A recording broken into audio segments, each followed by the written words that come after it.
Assalamualaikum warahmatullahi wabarakatuh. Salam sejahtera untuk kita semua.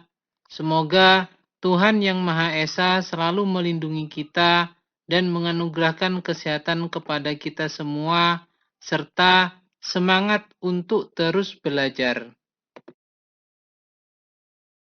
Pada pertemuan kali ini dalam mata kuliah perencanaan dan mata kuliah pengawasan, pokok bahasan kita adalah berkenaan dengan perencanaan sumber daya manusia. Adapun detil bahasannya dalam pertemuan kali ini kita terbagi menjadi 4 poin, yaitu yang pertama adalah fokus pada bahasan mengenai perencanaan sumber daya manusia, di mana dalam bahasan ini kita akan membahas mengenai konsep perencanaan, pengertian dan ruang lingkup perencanaan, fungsi dan tujuan dari perencanaan SDM, syarat-syarat perencanaan SDM, langkah-langkah perencanaan SDM, sistem dan proses perencanaan SDM, sebab-sebab permintaan perencanaan SDM, tantangan dan kendala dalam perencanaan SDM, serta teknik-teknik dalam perencanaan sumber daya manusia. Lalu dilanjutkan dengan bahasan mengenai bagian dari perencanaan sumber daya manusia berupa rekrutmen, seleksi, dan penempatan kerja. Sebagaimana kita ketahui bahwa konsep perencanaan sumber daya manusia ini merupakan proses dalam pemenuhan tenaga kerja sesuai dengan kebutuhannya, yaitu berdasarkan pada kuantitas yang telah ditetapkan oleh organisasi pada waktu yang tepat. Termasuk dalam hal ini adalah aktivitas dalam merencanakan jumlah, jenis, dan kualitas tenaga kerja di masa depan, dan merancang program implementasinya seperti penarikan, seleksi, kompensasi, pelatihan, pengembangan SDM, dan kebutuhan pemenuhan informasi tenaga kerja untuk keperluan perencanaan strategi bisnis ke depannya. Sumber daya manusia merupakan kemampuan terpadu dari daya pikir dan daya fisik yang dimiliki oleh individu, perilaku, dan sifatnya. Oleh karena itu, dibutuhkan yang namanya perencanaan dalam sumber daya manusia ini. Nah, pertanyaannya sekarang, apa itu perencanaan sumber daya manusia? Perencanaan sumber daya manusia ini merupakan proses analisis dan identifikasi terhadap tersedianya kebutuhan akan sumber daya manusia sehingga organisasi tersebut itu dapat mencapai tujuannya. Nah, perubahan-perubahan lingkungan ini sebenarnya sulit diprediksi dalam jangka pendek dan kadang-kadang tidak mungkin diperkirakan dalam jangka panjang termasuk dalam pengelolaan sumber daya manusianya. Mengenai perencanaan sumber daya manusia, ada beberapa definisi yang menjelaskan mengenai perencanaan sumber daya manusia tersebut.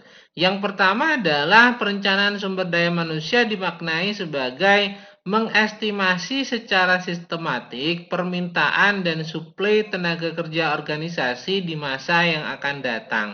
Selain itu juga didefinisikan sebagai serangkaian kegiatan yang dilakukan untuk mengantisipasi permintaan-permintaan bisnis dan lingkungan pada organisasi di waktu mendatang dan untuk memenuhi kebutuhan tenaga kerja.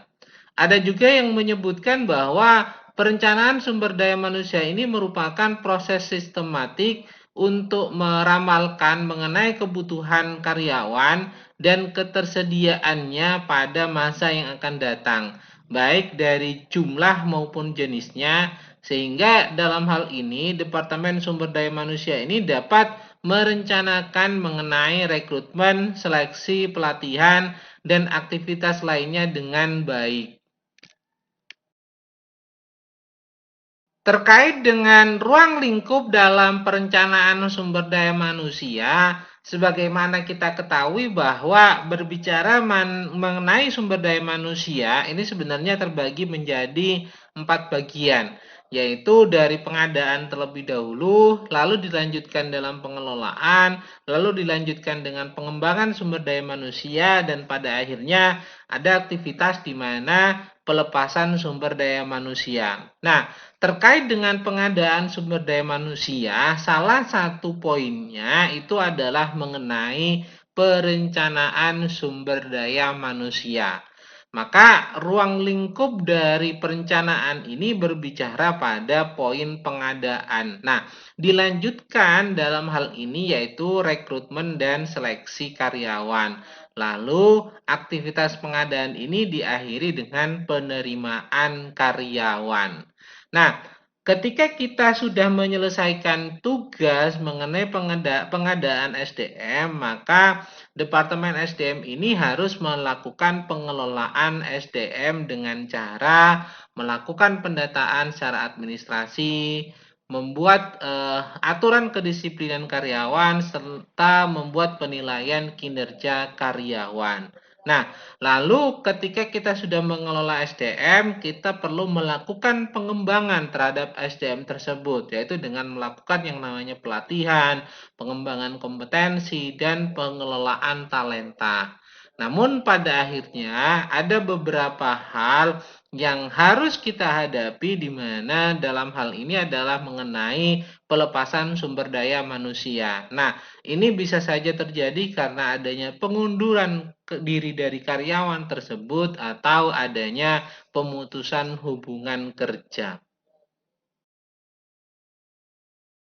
Adapun fungsi dari perencanaan sumber daya manusia ini adalah yang pertama, memperbaiki penggunaan sumber daya manusia. Yang kedua, memadukan kegiatan personalia dan tujuan organisasi. Yang ketiga, melakukan pengadaan karyawan baru. Yang keempat, melakukan pengembangan informasi untuk membantu kegiatan personalia dan unit organisasi lainnya. Dan fungsi berikutnya yang kelima adalah membantu program penarikan tenaga kerja. Serta yang keenam, mengkoordinasikan program-program personalia yang berbeda-beda. Misalnya dalam hal ini adalah rencana penarikan dan seleksi karyawan. Ini tentunya berhubungan dengan departemen yang lainnya. Sedangkan tujuan dari dilakukannya perencanaan sumber daya manusia adalah yang pertama, memperbaiki pemanfaatan sumber daya manusia yang kita miliki. Yang kedua, menyesuaikan aktivitas sumber daya manusia dan kebutuhan di masa depan secara efisien. Dan yang ketiga, meningkatkan efisiensi dalam menarik pegawai baru. Dan yang keempat adalah melengkapi informasi sumber daya manusia yang dapat membantu terhadap kegiatan sumber daya manusia dan unit organisasi lainnya. Dari penjelasan tersebut dapat kita simpulkan bahwa perencanaan sumber daya manusia ini sebenarnya bertujuan untuk memastikan bahwa sumber daya yang dibutuhkan oleh perusahaan, baik dalam arti kuantitas maupun kualitas, atau kompetensi yang dimiliki, ini telah tersedia pada saat dibutuhkan. Nah, sebenarnya banyak perusahaan yang saat ini memiliki jumlah sumber daya manusia yang berlebih, sehingga perusahaan tersebut menjadi tidak efisien karena memiliki beban biaya yang terlalu berat dan kurang lincah dalam merespon perubahan lingkungan. Namun ada pula perusahaan yang mengalami kondisi sebaliknya, yaitu kekurangan karyawan, sehingga dalam hal ini tidak mampu untuk menyelesaikan seluruh pekerjaan yang menjadi tanggung jawabnya dengan baik. Sedangkan syarat-syarat dalam melakukan perencanaan sumber daya manusia, yang pertama adalah mengetahui secara jelas mengenai masalah yang akan direncanakannya. Dan yang kedua, mampu mengumpulkan dan menganalisis berbagai informasi mengenai sumber daya manusia.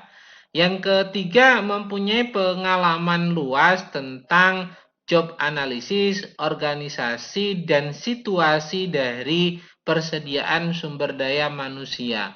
Dan yang keempat, mampu membaca situasi mengenai SDM masa kini dan masa yang akan datang. Dan yang kelima yaitu mampu memperkirakan peningkatan sumber daya manusia dan teknologi di masa yang akan datang. Serta yang keenam yaitu mengetahui secara luas mengenai peraturan dan kebijaksanaan terkait dengan tenaga kerja yang ditetapkan oleh pemerintah.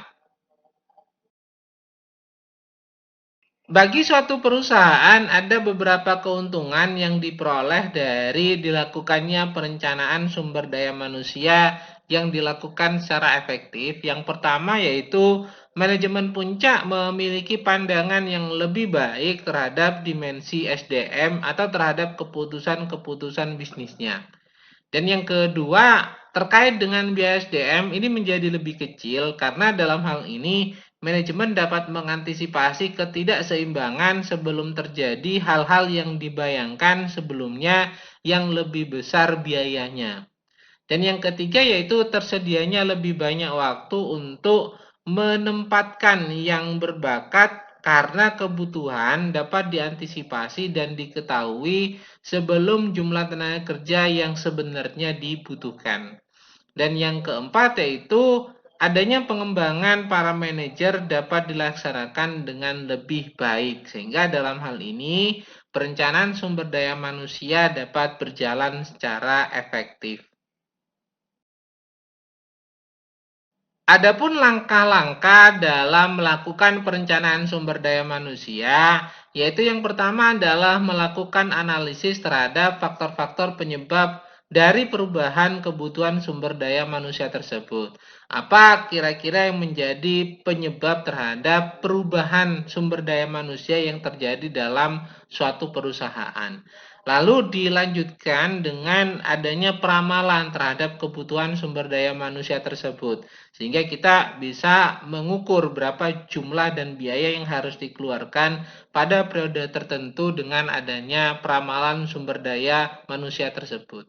Dan yang ketiga yaitu penentuan kebutuhan SDM di masa yang akan datang. Sehingga kita dapat melakukan pemilihan dan pemetaan terhadap kebutuhan SDM di masa yang akan datang. Dan yang keempat yaitu melakukan analisis ketersediaan atau supply SDM dan kemampuan perusahaan untuk menentukan dalam kebutuhan sumber daya manusia tersebut. Serta yang kelima yaitu penentuan dan implementasi dari program perencanaan sumber daya manusia tersebut.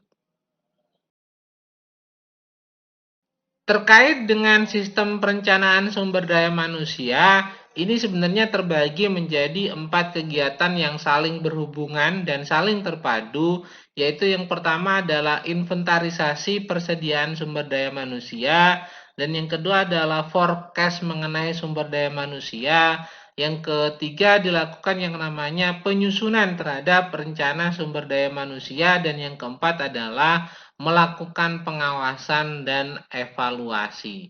Ini adalah 4 kegiatan yang saling berhubungan dan saling terpadu dalam sistem perencanaan sumber daya manusia.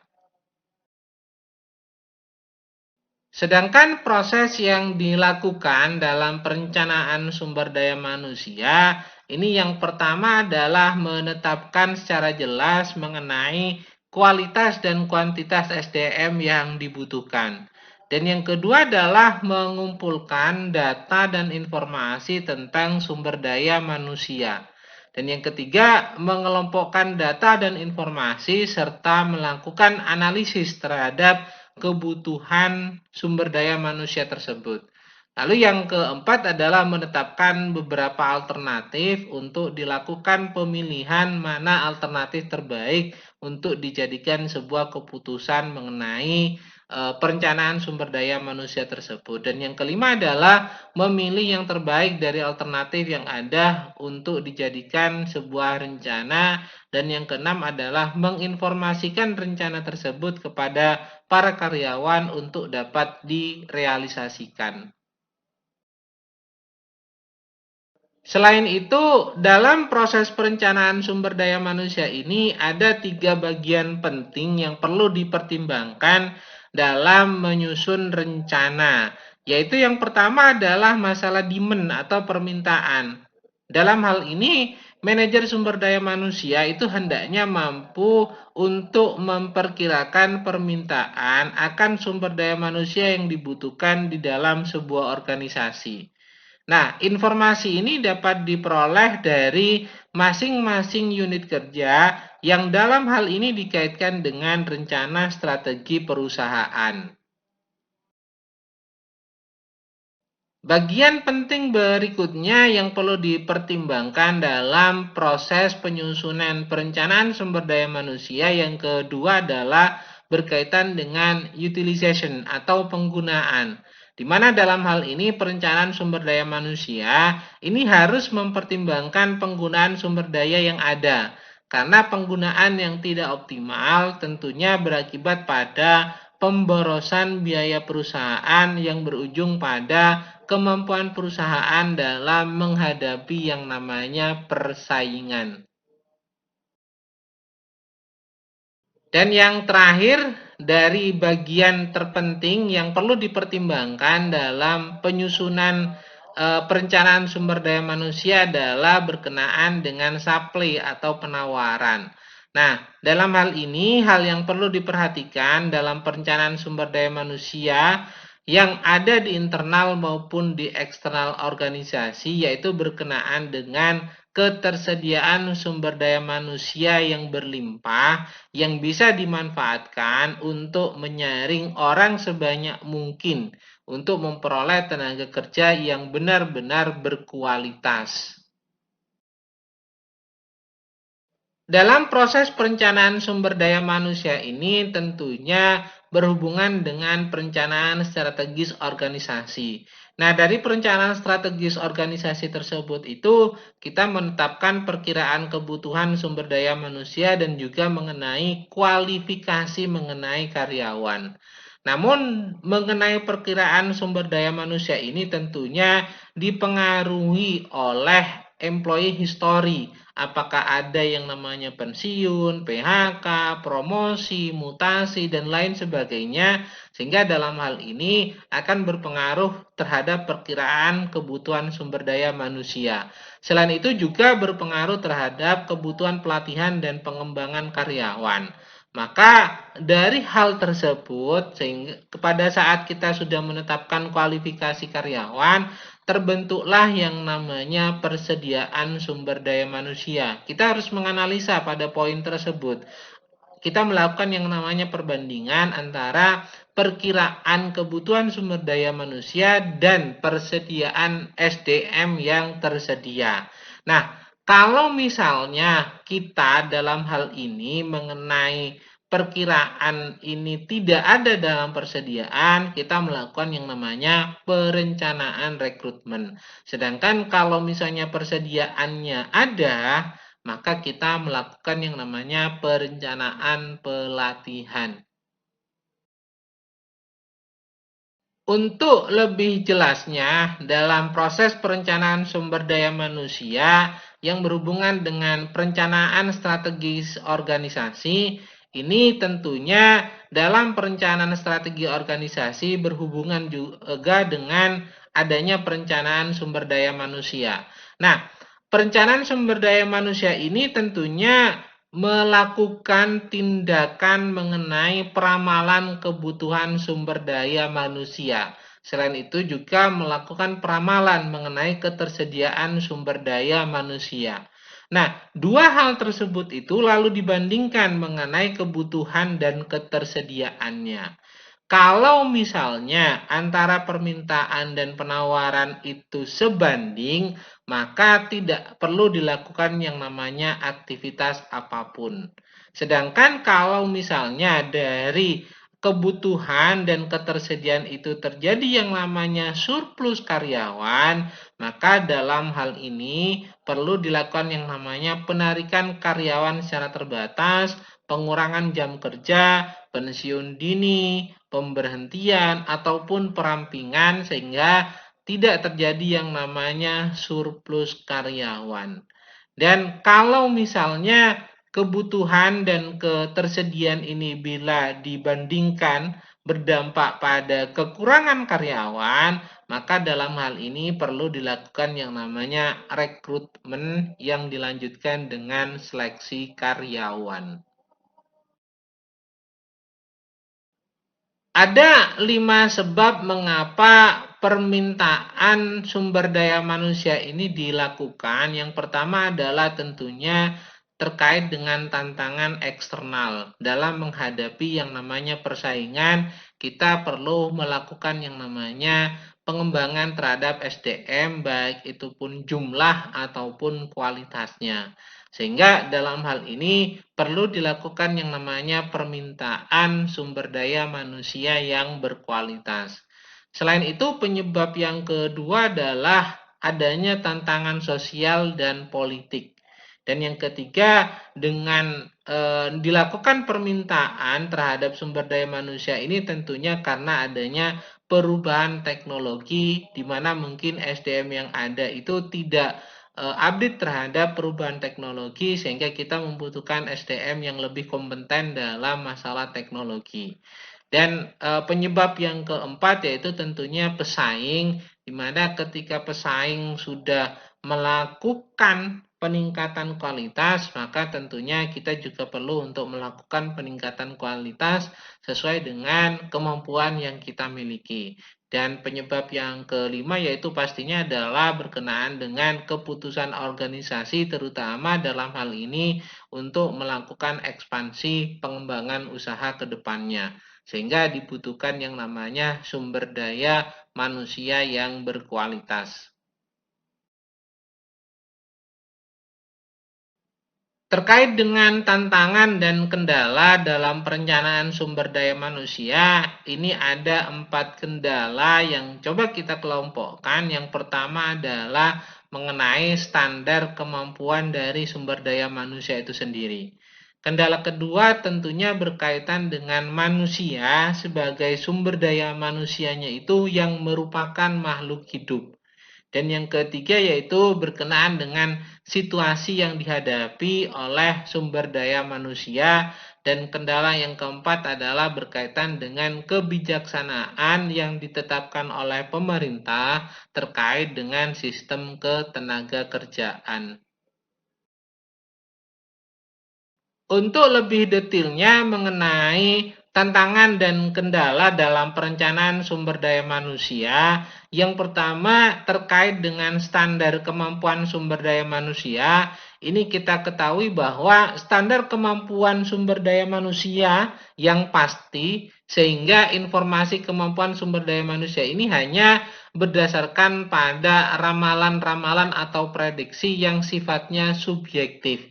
Kita tidak akan pernah mengetahui mengenai kemampuan sumber daya manusia sampai pada yang bersangkutan ini benar-benar bergabung dengan perusahaan.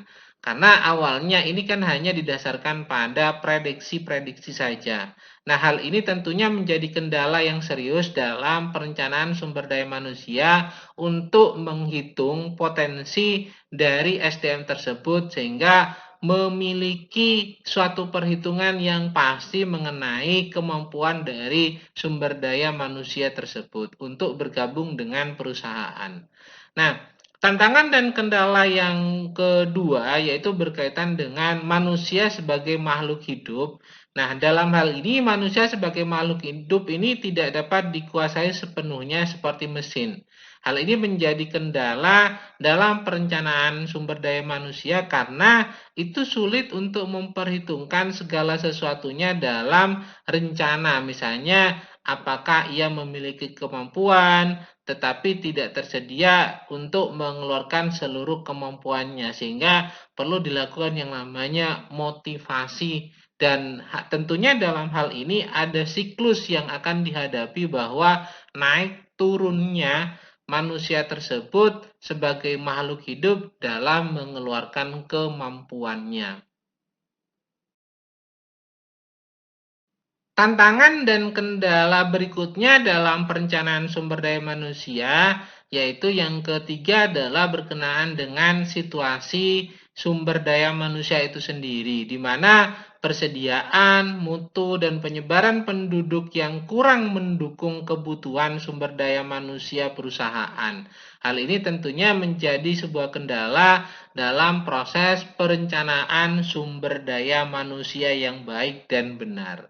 Dan terakhir, yang keempat adalah berkenaan dengan kebijaksanaan yang dikeluarkan oleh pemerintah terkait dengan sistem ketenaga kerjaan, di mana dalam sistem ketenaga kerjaan yang dikeluarkan oleh pemerintah ini seperti kompensasi, jenis kelamin, kebijakan warga negara asing, dan kendala lain dalam perencanaan sumber daya manusia, ini tentunya akan membuat sesuatu yang sulit atau membuat sesuatu yang perlu dipertimbangkan dalam menyusun rencana yang baik dan tepat, sehingga kita tidak melanggar terhadap ketentuan mengenai sistem ketenagakerjaan yang telah dibuat oleh pemerintah.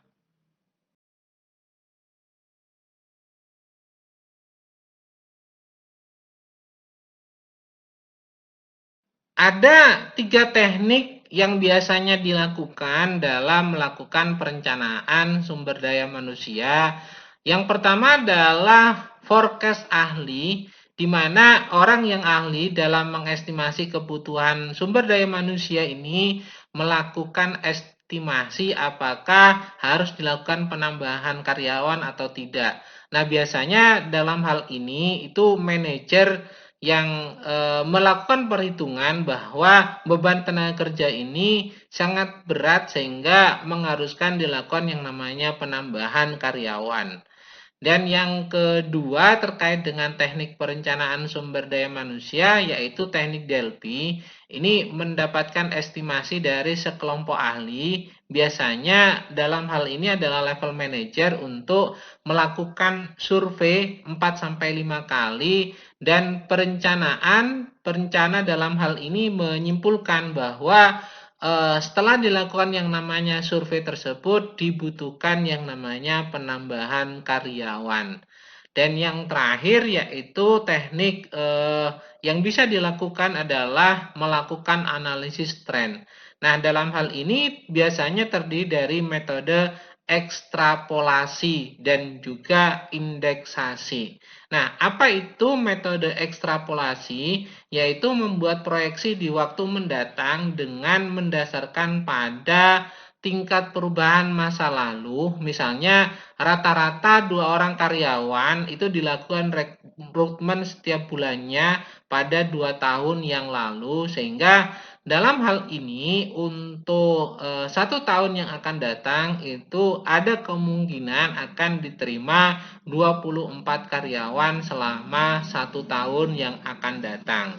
Nah, metode berikutnya dalam analisis tren ini adalah menggunakan indeksasi, yaitu metode estimasi mengenai kebutuhan karyawan di waktu mendatang dengan melihat tingkat perkembangan karyawan dengan indeks, misalnya rasio antara karyawan produksi dan hasil penjualan. Contoh misalnya, setiap 10 juta rupiah kenaikan penjualan ini tentunya akan berdampak pada penambahan pada departemen produksi yang memerlukan 1 tambahan karyawan baru. Bahasan berikutnya terkait dengan perencanaan sumber daya manusia, yaitu berkaitan dengan masalah rekrutmen atau perekrutan. Di mana rekrutmen atau perekrutan ini dimaknai sebagai sebuah proses penarikan sejumlah calon yang berpotensi untuk diseleksi menjadi pegawai atau menjadi karyawan pada suatu organisasi atau perusahaan tersebut. Nah, ada beberapa definisi mengenai rekrutmen ini, yaitu yang pertama adalah rekrutmen dimaknai sebagai proses untuk mendapatkan sejumlah calon tenaga kerja yang qualified untuk jabatan atau pekerjaan di lingkungan suatu organisasi atau suatu perusahaan. Selain itu, rekrutmen juga dimaknai sebagai serangkaian aktivitas untuk mencari dan memikat pelamar kerja dengan motivasi, kemampuan, keahlian, dan pengetahuan yang diperlukan guna menutupi kekurangan yang diidentifikasi dalam perencanaan kekaryawanan atau kepegawaianan. Dan makna lain dari rekrutmen ini adalah sebagai kegiatan yang digunakan oleh organisasi untuk menarik calon karyawan yang memiliki kemampuan dan sikap yang dibutuhkan untuk membantu mencapai tujuan dari organisasi atau perusahaan tersebut. Rekrutmen ini dilakukan dengan mendorong atau merangsang calon karyawan, calon pelamar ini yang memiliki potensi untuk mengajukan lamaran dan berakhir dengan didapatkannya sejumlah calon karyawan tertentu. Sehingga dalam hal ini tujuan dari rekrutmen adalah mendapatkan calon karyawan yang memungkinkan pihak manajemen untuk memilih atau menyeleksi calon sesuai dengan kualifikasi yang dibutuhkan oleh organisasi atau perusahaan. Nah, semakin banyak calon yang dikumpulkan tentunya akan semakin baik karena kemungkinan untuk mendapatkan calon terbaik ini akan semakin besar.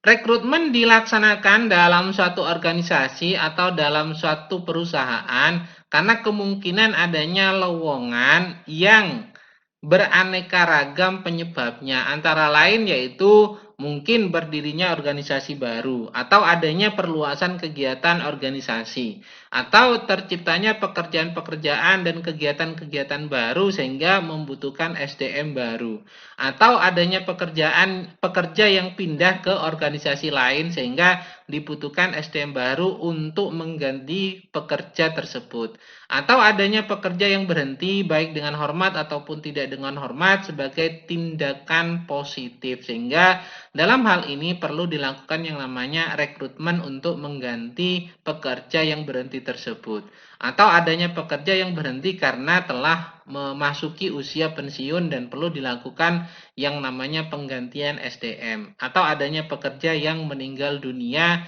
sehingga dalam hal ini perlu dilakukan yang namanya rekrutmen. Proses rekrutmen itu terbagi menjadi 6, yaitu yang pertama adalah menentukan jabatan yang kosong dan berapa orang yang dibutuhkan. Yang kedua, melakukan analisis informasi jabatan. Dan yang ketiga adalah penentuan kriteria pelamar. Dan yang keempat adalah memilih sumber rekrutmen. Dan yang kelima, memilih metode rekrutmen. Serta yang keenam adalah menerima lamaran kerja. Untuk proses rekrutmen yang pertama mengenai menentukan jabatan yang kosong dan berapa orang yang dibutuhkan, ini sebagai tahapan awal dari sebuah proses rekrutmen, yaitu melakukan identifikasi kekosongan jabatan di setiap departemen yang ada dalam sebuah organisasi. Nah, identifikasi ini meliputi berbagai hal termasuk mengenai pekerjaan baru karyawan yang dipindahkan atau dipromosikan ke posisi lain, mengajukan permintaan pengunduran diri, atau adanya PHK, atau adanya pensiun yang direncanakan. Dengan tentunya memperhatikan informasi tersebut, maka dapat diketahui berapa jumlah jabatan yang kosong dan keahlian apa saja yang dibutuhkan serta berapa jumlah orang yang dibutuhkan dalam hal ini. Dan yang kedua terkait dengan analisis informasi jabatan. Nah, dalam hal ini tentunya dilakukan setelah mengetahui kekosongan jabatan, maka langkah selanjutnya yaitu memahami informasi yang terkait dengan job desk dan juga job specification sebagai landasan dalam menentukan kriteria dan persyaratan jabatan. Ada beberapa hal penting yang perlu diperoleh dalam analisis informasi jabatan ini adalah berkenaan dengan menentukan kriteria yang terkait dengan pengetahuan, keahlian, dan sikap kerja yang dibutuhkan untuk melaksanakan pekerjaan tersebut. Proses berikutnya yang ketiga yaitu penentuan kriteria pelamar. Ini dilakukan setelah mengetahui mengenai pengetahuan dan keahlian yang dibutuhkan untuk melaksanakan suatu jabatan, maka langkah selanjutnya adalah menentukan persyaratan-persyaratan yang dibutuhkan dari suatu jabatan tersebut. Nah, persyaratan dan kriteria jabatan ini hendaknya dibuat secara jelas dan detail agar tidak membingungkan dalam proses selanjutnya, terutama kriteria-kriteria yang harus dipenuhi oleh para pencari kerja. Nah, yang berikutnya yang keempat terkait dengan proses rekrutmen adalah memilih sumber rekrutmen. Ketika kita sudah mengetahui yang namanya kriteria, maka perlu ditentukan di mana kita akan memperoleh calon-calon karyawan tersebut, apakah dari internal atau dari eksternal perusahaan. Nah, untuk menghindari yang namanya pemborosan dan tentunya untuk mengisi lowongan jabatan tersebut, hendaknya terlebih dahulu memprioritaskan terhadap sumber internal terlebih dahulu.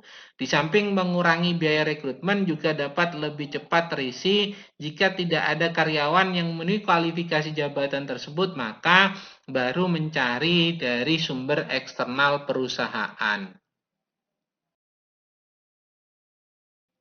Proses rekrutmen berikutnya yang kelima adalah memilih metode rekrutmen, di mana perusahaan dalam hal ini memilih berbagai metode yang cocok untuk dapat menjaring kandidat atau calon karyawan sebanyak mungkin. Ada banyak metode rekrutmen yang dapat dipilih dalam hal ini, yaitu biasanya melalui iklan, employee referral, walk-in, atau write-in dari Depsnaker Trans atau dari perusahaan pencari tenaga kerja, dari lembaga pendidikan, organisasi buruh, dan lain sebagainya. Nah, dari berbagai metode yang ada, ini organisasi atau perusahaan ini dapat memilih suatu metode atau mengkombinasikan dari berbagai metode ini agar mampu menjaring lebih banyak pelamar. Sehingga kita dapat memilih karyawan yang benar-benar memiliki kualifikasi sesuai dengan kebutuhan organisasi atau kebutuhan perusahaan. Dan yang berikutnya terkait dengan proses rekrutmen yang keenam adalah menerima lamaran kerja. Tentunya setelah memilih metode rekrutmen, maka langkah selanjutnya yaitu menerima berkas-berkas yang ada, yang tentunya dalam hal ini perlu diteliti calon-calon yang memenuhi kualifikasi atau tidak memenuhi kualifikasi. Nah, untuk calon yang memenuhi kualifikasi, tentunya akan dilakukan pemanggilan dalam proses seleksi berikutnya. Terkait dengan rekrutmen ini ada beberapa kendala yang biasanya dihadapi dalam proses rekrutmen. Yang pertama adalah berkenaan dengan kendala organisasi, di mana kendala ini terkait dengan kebijakan-kebijakan organisasi yang membatasi dan harus dipertimbangkan dalam proses rekrutmen seperti promosi jabatan, kebijakan kompensasi, status karyawan, serta kebijakan penerimaan tenaga lokal. Dan yang kedua adalah berkenaan dengan rencana-rencana sumber daya manusia, di mana dalam perencanaan sumber daya manusia ini merupakan salah satu faktor yang harus dipertimbangkan dalam melakukan penarikan karyawan. Nah, berdasarkan perencanaan ini tentunya dapat diketahui mengenai kebutuhan sumber daya manusia baik jangka pendek, menengah maupun jangka panjang. Kendala berikutnya dalam proses rekrutmen yang ketiga adalah berkaitan dengan kondisi pasar tenaga kerja, di mana ini berhubungan dengan ketersediaan sumber daya manusia di pasar tenaga kerja menjadi sebuah kendala bagi proses rekrutmen. Nah, keterbatasan keahlian tertentu di pasar kerja tentunya akan berdampak pada terbatasnya pelamar yang memenuhi kualifikasi yang telah ditentukan. Selain itu, kendala yang keempat dalam proses rekrutmen adalah mengenai kondisi ekonomi, di mana kondisi perekonomian ini menjadi faktor yang menghambat proses rekrutmen. Kondisi pertumbuhan yang tinggi mengakibatkan kebutuhan terhadap tenaga kerja tinggi, sehingga persaingan untuk memperoleh tenaga kerja yang berkualitas tentunya akan semakin ketat. Kendala terakhir dalam proses rekrutmen adalah mengenai persyaratan jabatan, di mana untuk mengisi suatu jabatan tertentu yang membutuhkan keahlian khusus, ini tentunya lebih sulit mencarinya daripada karyawan yang tidak terampil. Sehingga dalam hal ini perlu sebuah strategi yang cocok untuk mengisi suatu jabatan tertentu tersebut, apalagi membutuhkan keahlian khusus. Nah, kendala-kendala dalam rekrutmen ini sebenarnya biasa terjadi dalam suatu organisasi dan kita menyebutnya atau mengelompokkannya menjadi tiga. Yaitu yang pertama adalah sebagai kendala yang bersumber dari organisasi yang bersangkutan itu sendiri. Dan yang kedua adalah kebiasaan dari para pencari kerja. Dan yang ketiga adalah berkenaan tentunya dari faktor eksternal yang bersumber dari lingkungan organisasi. Masih dalam bahasan mengenai perencanaan sumber daya manusia, tahapan setelah melakukan yang namanya rekrutmen yaitu melakukan seleksi karyawan. Di mana seleksi ini merupakan pemilihan tenaga kerja yang sudah tersedia.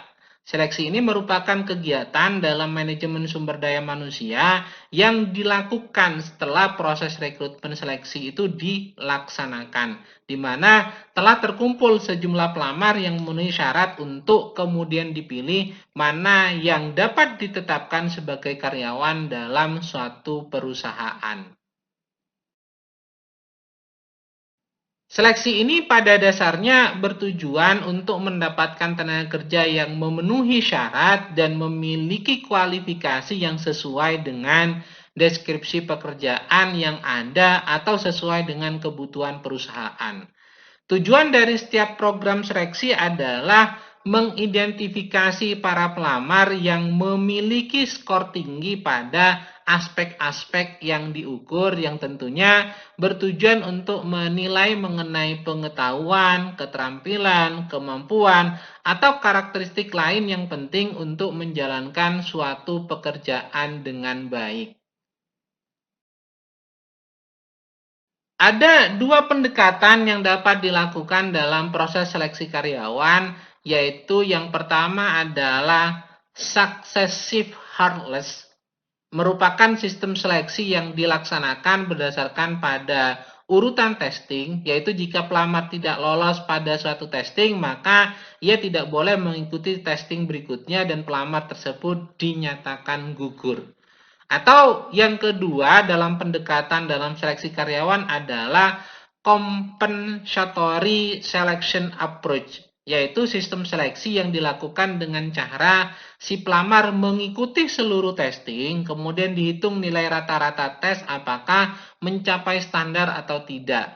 Nah, pelamar yang mencapai standar tertentu, nilai standar yang dinyatakan lulus, sedangkan ada juga pelamar yang tidak mencapai standar dapat dinyatakan gugur atau tidak diterima. Nah, bagi karyawan yang nilainya telah memenuhi standar, maka dapat dinyatakan lulus untuk pada tahapan seleksi selanjutnya. Langkah-langkah yang biasanya dilakukan dalam proses seleksi ini yang pertama adalah tentunya penerimaan lamaran terlebih dahulu. Lalu dilakukan dengan tes penerimaan seperti psychological test atau tes pengetahuan atau tes kinerja dan lain sebagainya. Lalu biasanya dilanjutkan dengan tes wawancara, dilanjutkan dengan tes kesehatan, dilanjutkan dengan wawancara akhir, dan baru diputuskan apakah calon karyawan tersebut itu diterima atau tidaknya. Ada beberapa kendala dalam proses seleksi yang biasanya dihadapi oleh organisasi atau perusahaan. Yang pertama adalah tentunya berkaitan dengan tolak ukur, di mana kendala dalam tolak ukur ini berkenaan dengan kesulitan untuk menentukan standar tolak ukur yang akan digunakan dalam mengukur kualifikasi seleksi secara objektif. Dan kendala yang kedua adalah berkaitan dengan penyeleksi, di mana kendala penyeleksi ini adalah kesulitan terhadap penyeleksi yang qualified, jujur, dan objektif dalam melakukan penilaiannya. Dan tentunya kendala lain dalam proses seleksi ini ada pada pelamar, di mana kendala pelamar ini adalah kesulitan untuk mendapatkan jawaban yang jujur dari pelamar tersebut, sehingga akan memudahkan dalam proses seleksi. Pembahasan terakhir dalam perencanaan sumber daya manusia ini berkaitan dengan penempatan kerja karyawan, di mana hal ini baru dapat dilakukan ketika proses rekrutmen dan seleksi telah dilakukan. Sebagaimana kita ketahui bahwa langkah awal dalam menghasilkan sumber daya manusia yang terampil dan andal, ini perlu adanya suatu perencanaan dalam menentukan karyawan yang akan mengisi pekerjaan yang ada dalam perusahaan yang bersangkutan. Nah, keberhasilan dalam pengadaan tenaga kerja terletak pada ketepatan dalam penempatan karyawan, baik penempatan karyawan baru maupun karyawan lama pada posisi jabatan baru. Nah, proses penempatan ini merupakan suatu proses yang sangat menentukan dalam mendapatkan karyawan yang kompeten yang dibutuhkan oleh perusahaan. Karena penempatan yang tepat dalam jabatan yang tepat tentunya akan dapat membantu perusahaan dalam mencapai tujuan yang diharapkan. Penentuan kerja ini dilakukan setelah dilakukan yang namanya proses seleksi yang telah dilakukan oleh organisasi atau dilakukan oleh perusahaan.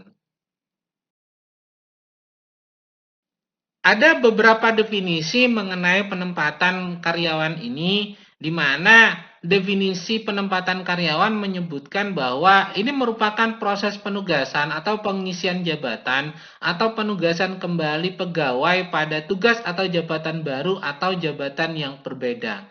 Selain itu, penempatan karyawan juga dimaknai sebagai menempatkan pegawai atau karyawan sebagai unsur pelaksana pekerjaan pada posisi yang sesuai dengan kemampuan, kecakapan, dan keahliannya.